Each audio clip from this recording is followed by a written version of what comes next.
하나님의 말씀은 로마서 9장 22절에서 23절 말씀입니다.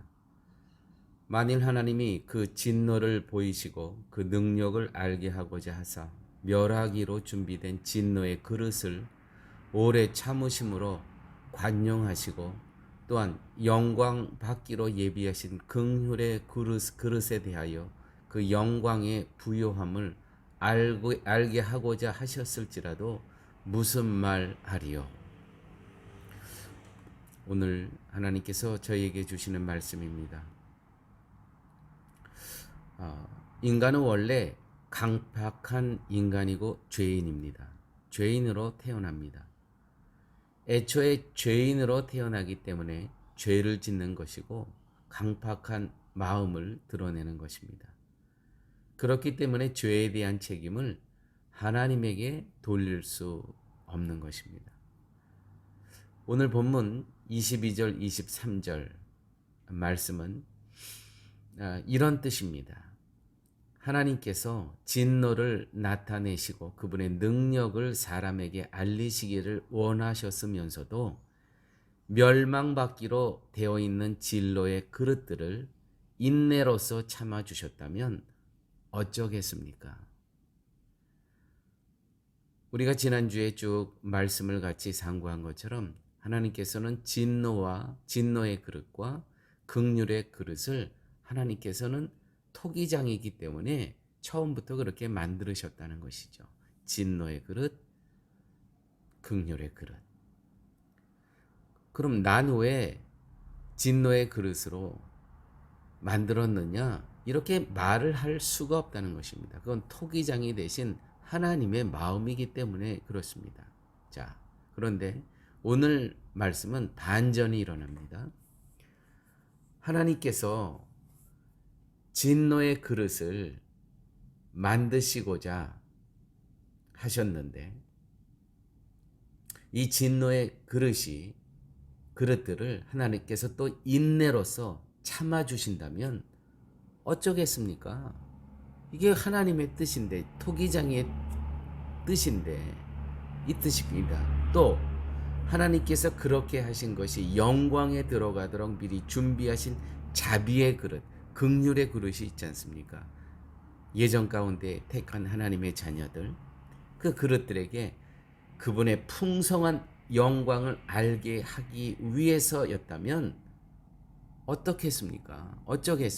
다시 말해서 긍휼의 그릇의 입장을 해서 예전 가운데 택한 자녀의 그릇들의 입장에서 저들은 분명히 진노의 그릇인데 강팍한 자들인데 저들을 그렇게 끝까지 참고 기다리시면서 긍휼의 그릇을 만들 수 있겠습니까? 그럼 처음부터 만드시지 왜 그렇게 오랫동안 기다리신 후에 그렇게 하십니까? 그렇게 말할 수 있느냐는 겁니다. 그건 다 토기장이 되시는 하나님의 뜻으로 그렇게 하셨는데 내가 긍휼의 그릇의 입장에서 그렇게 말할 수 있느냐? 그 뜻입니다. 에스겔서 18장 23절 말씀입니다. 오늘 본문의 말씀과 어떻게 대비되는지 한번 잘 들어보십시오. 에스겔서 18장 23절. 나 주 여호와가 말하노라. 내가 어찌 악인의 죽는 것을 조금인들 기뻐하랴. 그가 돌이켜 그 길에서 떠나서 사는 것을 어찌 기뻐하지 아니하겠느냐. 하나님의 마음은 그 진노의 그릇들도 그 강팍한 마음을 갖고 살아가는 자들도 돌아오기를 원하신다는 거예요. 이게 하나님의 마음이라는 것입니다. 또 에스겔서 33장 11절 말씀입니다. 잘 들어보세요. 우리가 로마서에서 지난주에 들었던 말씀과 전혀 상반된 말씀을 또 하고 계십니다. 주 여호와의 말씀에 나의 삶을 두고 맹세하노니 나는 악인의 죽는 것을 기뻐하지 아니하고 악인이 그 길에서 돌이켜 떠나사 사는 것을 기뻐하노라. 이스라엘 족속아 돌이키라. 너희 악한 길에서 떠나라. 어찌 죽고자 하느냐 하셨다 하라. 자, 교회 여러분, 이렇게 성경에는 정반대의 하나님의 마음을 표현하고 있습니다. 성경의 본문들이 대립할 때, 부닥칠 때 뭔가 의문의 찌꺼기가 우리들은 남아 있습니다. 뭐야? 이거 어느 것이 맞는 거야? 정상반된 하나님의 말씀을 전하고 있는데 도대체 어떤 게 맞느냐는 것입니다. 이 혼란, 그렇죠? 이단의 특성은 자기가 원하는 거 한 가지를 택하는 게 이단의 특성입니다. 분명히 성경에는 두 가지의 하나님의 마음이 있어요.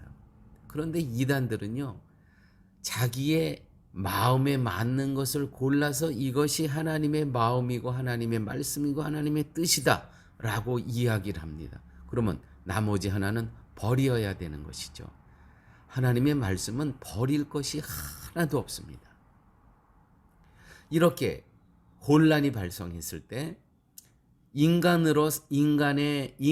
중심으로 생각하지 말고 항상 하나님의 영광을 위해서 생각하고 해석하셔야 됩니다. 이게 복음주의입니다. 좌나 우로 치우치지 말고 그리스도 중심으로, 십자가 중심으로, 은혜 중심으로 우리는 그 본문을 해석해야 된다는 것이죠. 23절에서 오늘 본문 23절, 22절, 23절에서 말한 바와 같이 오래 참으심은, 하나님께서 오래 참으심은 하나님의 영광의 부요함을 알게 하시기 위하셨다는 것입니다. 그 진노의 그릇들로 만드셨지만 그 진노의 그릇들조차도 오래 참으심으로 그 강팍한 자들이 돌아오기를 원하시는 이 하나님의 이 자비하심과 긍휼의 마음과 관용의 마음을 우리들은 이 본문 가운데 깨달으셔야 된다는 것이죠. 오래 참으심. 이것이 진정한 하나님의 마음이시라는 것입니다. 즉 긍휼의 그릇으로, 긍휼의 그릇은, 자비의 그릇은 예정 가운데 택한 자들입니다. 긍휼의 그릇으로 부르신 것은 그들의 중요해서가 아니라, 우리 한 사람 한 사람이 중요하고 특별나서가 아니라 하나님의 영광의 부요함을 드러내시기 위해서 우리를 택하셨다는 것이죠. 그러므로 긍휼의 그릇은 하나님께서 진노의 그릇에 대해서 오래 참으시는 것을 통해서 하나님의 관용을 발견해야 된다는 것입니다. 우리 예정 가운데 우리의 택한 성도들은 그럼에도 불구하고 지금은 저들이 눈에 보이는 진노의 그릇이지만 하나님께서 여전히 참고 기다리고 계시다는 것, 이것을 우리는 깨달아 알아야 된다는 것이죠. 지금 잠시 잠깐 진노의 그릇으로 보여지는 저들에 대해서도 절망하지 말라는 말씀입니다. 포기하지 말라는 말씀입니다. 하나님의 마음은 관용과 용서입니다. 그래도 돌아오지 않는다면 그는 진짜 진노의 그릇이라는 말씀입니다.